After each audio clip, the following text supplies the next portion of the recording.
Radio live news update. നമസ്കാരം, live news അപ്ഡേറ്റിലേക്ക് സ്വാഗതം. വാർത്തകളുമായി അരുൺ. എനർജി ബില്ലുകൾ 300 പൗണ്ടിലേക്ക് താഴുമെന്ന ലേബർ പ്രഖ്യാപനം അസ്ഥാനത്താകുന്നു. കുടുംബങ്ങളുടെ ബഡ്ജറ്റ് കടുപ്പമാക്കി അടുത്ത ആഴ്ച പ്രൈസ് ക്യാപ്പിൽ 85 പൗണ്ട് വർധന ഉണ്ടാകുമെന്നാണ് അറിയിപ്പ്. എനർജി ബില്ലുകൾ വർദ്ധിക്കുന്നത് കുടുംബ ബഡ്ജറ്റുകളെ സാരമായി ബാധിക്കുമെന്നും കണക്കുകൾ സൂചിപ്പിക്കുന്നു. അത് കുറച്ചു നിർത്തുന്നതിന് വേണ്ടിയാണ് പ്രൈസ് ക്യാപ്പ് ഏർപ്പെടുത്തിയിട്ടുള്ളത്. എന്നാൽ പ്രൈസ് ക്യാപ്പ് ക്രമാതീതമായി വർദ്ധിക്കുന്നതിനാൽ ഏറ്റവും കുറവ് ഉപയോഗമുള്ളവരുടെ ബില്ലുകളും ഇതുമൂലം ഉയരുകയാണ്. എനർജി ബില്ലുകളുടെ കാര്യത്തിൽ ഒരു ആശ്വാസം പ്രതീക്ഷിക്കേണ്ടെന്നാണ് റിപ്പോർട്ടുകളും. അടുത്തയാഴ്ച എനർജി പ്രൈസ് ക്യാപ്പ് വീണ്ടും ഒരു 85 പൗണ്ട് കൂടി വർദ്ധിക്കുന്നതാണ് ഇതിന് കാരണം.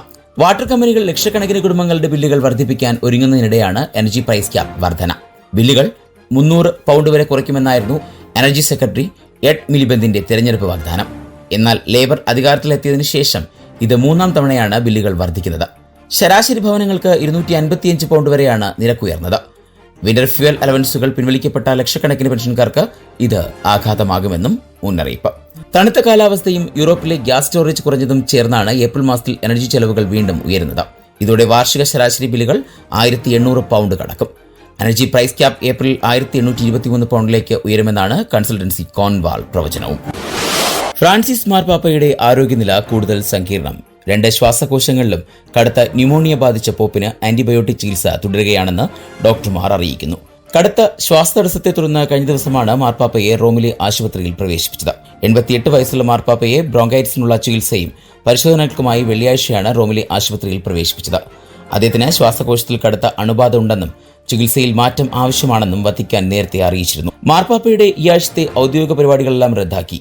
അല്പം സങ്കീർണമായ അണുബാധയാണുള്ളതെന്നും കൂടുതൽ ദിവസം ആശുപത്രിവാസം വേണ്ടിവരുമെന്നും ഡോക്ടർമാർ പറഞ്ഞു. ശനിയാഴ്ച നടത്താൻ നിശ്ചയിച്ചിരുന്ന പൊതുപരിപാടികളും റദ്ദാക്കി. ഞായറാഴ്ച കുർബാനയ്ക്ക് മാർപ്പാപ്പയ്ക്ക് പകരം മുതിർന്ന കർദിനാൾ കാർമ്മികനാകും. ജന്മനാടായ അർജന്റീനയിൽ പുരോഹിത പഠനത്തിനിടെ 20കളുടെ തുടക്കത്തിൽ മാർപ്പാപ്പയുടെ ശ്വാസകോശത്തിന്റെ ഒരു ഭാഗം നീക്കം ചെയ്തിരുന്നു. രാജ്യത്തെ തിരക്കേറിയ മോട്ടോർവേകളിലൊന്നായ M25ന്റെ ചില ഭാഗങ്ങൾ മാർച്ച് ഏപ്രിൽ മാസങ്ങളിലെ 3 വാരാന്ത്യങ്ങളിൽ അടച്ചിടുമെന്ന് മുന്നറിയിപ്പ്. സറേ ഭാഗത്തെ A3 ജംഗ്ഷനിൽ മോട്ടോർവേ അടച്ചിടുന്നത് ഹീത്രൂ വിമാനത്താവളങ്ങളിലേക്ക് പോകുന്നവരുടെ യാത്രാസമയം ദീർഘിപ്പിക്കും. ജംഗ്ഷൻ 10 വരെയുള്ള റോഡിന്റെ അറ്റകുറ്റപ്പണികൾക്കായി അടുത്ത ഏതാനും ആഴ്ചകളിലെ ചില എൻട്രി എക്സിറ്റ് സ്ലിപ്പ് റോഡുകളും അടച്ചിടും. ഗാറ്റ്വിക് ഹീത്രൂ വിമാനത്താവളങ്ങളിലേക്ക് പോകുവാൻ ഏറെ യാത്രക്കാർ ഉപയോഗിക്കുന്ന തിരക്കേറിയ ഒരു ഭാഗമാണിത്. അതുകൊണ്ട് തന്നെ വിമാനയാത്രയ്ക്ക് ഒരുങ്ങുന്നവർ നേരത്തെ പുറപ്പെടണമെന്ന് ബ്രിട്ടീഷ് എയർവേസ് അവരുടെ ഉപഭോക്താക്കളോട് ആവശ്യപ്പെടുന്നു. ഈ പണികൾ നടക്കുന്നതിനാൽ ജംഗ്ഷൻ 10നും വൈസ്ലി റോഡിനും ചുറ്റുമുള്ള പല പ്രാദേശിക പാതകളിലും വൻ ഗതാഗത കുരുക്കും അനുഭവപ്പെട്ടേക്കാം. ജംഗ്ഷൻ 10ൽ കൂടുതൽ സൗകര്യങ്ങൾ ഒരുക്കുന്നതിനുള്ള പണികളാണ് നടക്കുന്നത്. കൂടുതൽ ലൈനുകൾ ഒരുക്കുന്ന ഉൾപ്പെടെയുള്ള പണികൾ ഇതിൽ ഉൾപ്പെടും. 2022 ആരംഭിച്ച പദ്ധതി കഴിഞ്ഞ വേനൽക്കാലത്ത് തീർക്കാനായിരുന്നു ലക്ഷ്യമിട്ടത്. എന്നാൽ ഏതാണ്ട് 9 മാസത്തോളം നീണ്ടുനിന്ന തീവ്രമായ പ്രതികൂല കാലാവസ്ഥ മൂലം പണി വൈകുകയായിരുന്നു. ഇനി നാട്ടിലെ വാർത്തകൾ. ശശി തരൂർ MP-യുടെ ഓഫീസിലേക്ക് മാർച്ച് നടത്താൻ തീരുമാനിച്ച യൂത്ത് കോൺഗ്രസ് തിരുവനന്തപുരം ജില്ലാ കമ്മിറ്റി. പിന്നാലെ പരിപാടിക്ക് KPCC വിലക്ക് ഏർപ്പെടുത്തി. രാവിലെ തരൂരിന്റെ ഓഫീസിലേക്ക് മാർച്ച് നടത്താനായിരുന്നു യൂത്ത് കോൺഗ്രസ് തീരുമാനം. ഹെഡ് പോസ്റ്റ് ഓഫീസ് പരിസരത്തെത്താൻ പ്രവർത്തകർക്ക് നിർദ്ദേശവും നൽകിയിരുന്നു. CPIM നരഭോജികൾ എന്നെഴുതിയ പോസ്റ്ററും തയ്യാറാക്കിയിരുന്നു. എന്നാൽ KPCC അധ്യക്ഷൻ K സുധാകരൻ യൂത്ത് കോൺഗ്രസ് അധ്യക്ഷൻ രാഹുൽ മാങ്കൂട്ടത്തിലിനെ വിളിച്ച് പരിപാടി മാറ്റിവെക്കാൻ നിർദ്ദേശം നൽകി.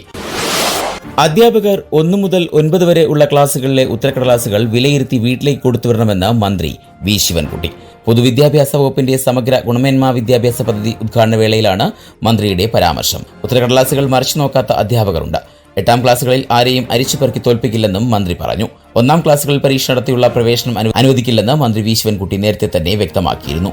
ഖാദർ കമ്മിറ്റി റിപ്പോർട്ട് നടപ്പാക്കാനുള്ള ചട്ടഭേദഗതികൾ അതിവേഗം നടപ്പാക്കാൻ ശ്രമിക്കുമെന്നും മന്ത്രി വി ശിവൻകുട്ടി അഭിപ്രായപ്പെട്ടു. അടുത്ത വർഷം 9ാം ക്ലാസ്സിലും പിന്നീട് 10ാം ക്ലാസ്സിലും നടപ്പാക്കും. കേന്ദ്ര സർക്കാരിന്റെ നയം പോലെ വിദ്യാർത്ഥികളെ തോൽപ്പിക്കുകയല്ല സംസ്ഥാന സർക്കാരിന്റെ നിലപാട്. മിനിമം മാർക്കില്ലാത്ത വിദ്യാർത്ഥികൾക്ക് ഓറിയന്റേഷൻ ക്ലാസ് നൽകുമെന്നും അദ്ദേഹം അഭിപ്രായപ്പെട്ടു. സംസ്ഥാനത്തെ ത്രിതല പഞ്ചായത്തുകൾക്കും നഗരസഭകൾക്കുമായി 1905 കോടി രൂപ അനുവദിച്ചതായി ധനകാര്യമന്ത്രി KN ബാലഗോപാൽ അറിയിച്ചു. വികസന ഫണ്ടിന്റെ 3ാം ഗഡുവാണ് അനുവദിച്ചത്. ഗ്രാമപഞ്ചായത്തുകൾക്ക് 1000 കോടി രൂപ ലഭിക്കും. ജില്ലാ ബ്ലോക്ക് പഞ്ചായത്തുകൾക്ക് 245 കോടി രൂപ വീതവും മുനിസിപ്പാലിറ്റികൾക്ക് 193 കോടിയും കോർപ്പറേഷനുകൾക്ക് 222 കോടിയും ലഭിക്കും. ഈ സാമ്പത്തിക വർഷം ഇതിനകം 12338 കോടി രൂപ തദ്ദേശ സ്വയംഭരണ സ്ഥാപനങ്ങൾക്കായി സർക്കാർ അനുവദിച്ചുവെന്നും മന്ത്രി KN ബാലഗോപാൽ അറിയിച്ചു.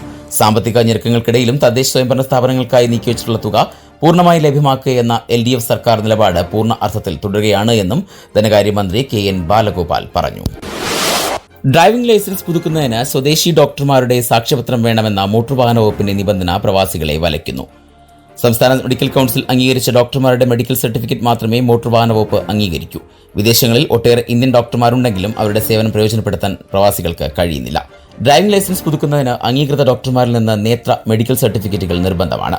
ഓൺലൈൻ സംവിധാനം വന്നതോടെ പ്രവാസികൾക്കും ലൈസൻസ് പുതുക്കാൻ മോട്ടോർ വാഹന വകുപ്പ് അനുമതി നൽകിയിരുന്നു. എന്നാൽ മോട്ടോർ വാഹന വകുപ്പിന്റെ സ്വദേശി ഡോക്ടർ നിർബന്ധന കാരണം ഇതിന്റെ ഫലം പ്രവാസികൾക്ക് ലഭിക്കുന്നില്ല എന്നും പരാതി പറയുന്നു.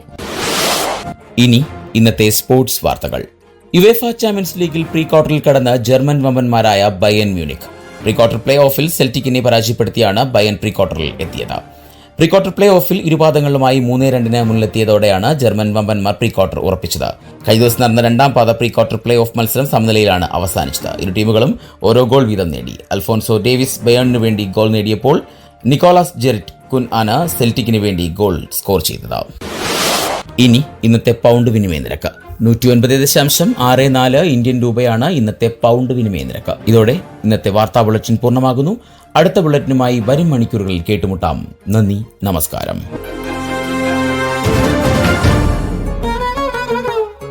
കൂടുതൽ വാർത്തകൾക്കും വിശേഷങ്ങൾക്കുമായി റേഡിയോ ലൈം ആപ്പ് ഡൗൺലോഡ് ചെയ്യൂ. പ്ലേ സ്റ്റോറിൽ നിന്നും ആപ്പ് സ്റ്റോറിൽ നിന്നും. Radio Lime.